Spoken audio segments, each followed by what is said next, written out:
মেসিও জিতবো। প্রিয় খেলোয়াড় তো আর্জেন্টিনার আছে মেসি, বাংলাদেশের রয়েছে যে সাকিবুল হাসান। আমাকে বলছে যে বাবা আমি স্টেডিয়ামে খেলা দেখবো, কখনো দেখিনি, তো মাকে নিয়ে আসলাম। আজকে আমার কাছে খুবই ভালো লাগছে যে বাংলাদেশ জিতছে। ক্রিকেটারদেরকে হ্যাঁ চিনি, কিভাবে চেনেন? চিনি, খেলা দেখি। কার কার খেলা দেখেন? বাংলাদেশের খেলা দেখলাম এখন অস্ট্রেলিয়ার সাথে। আচ্ছা, সব খেলাই দেখি, কোনো খেলা মিস করি না। আপনার প্রিয় খেলোয়াড় কে?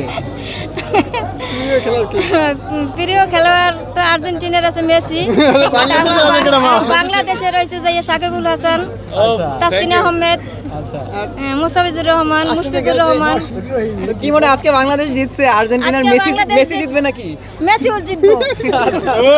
আপনার বয়স কত? আমার 46 বছর বয়স। এই বয়সে আপনি খেলা দেখেন রেগুলার? অবশ্যই দেখি, বেশি বয়স না, ভালো লাগে, খেলা দেখতে আনন্দ পাই। বলো, তাসকিন আহমেদ। মুস্তাফিজুর রহমান, ভাই আচ্ছা, কার সঙ্গে খেলা দেখতে এসেছেন? হাজবেন্ড, শ্বশুর শাশুড়ি, দেবর।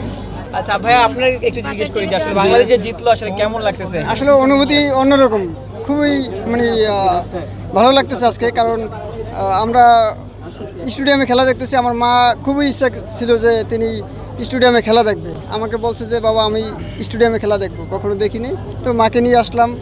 আজকে আমার কাছে খুবই ভালো লাগছে যে বাংলাদেশ জিতছে।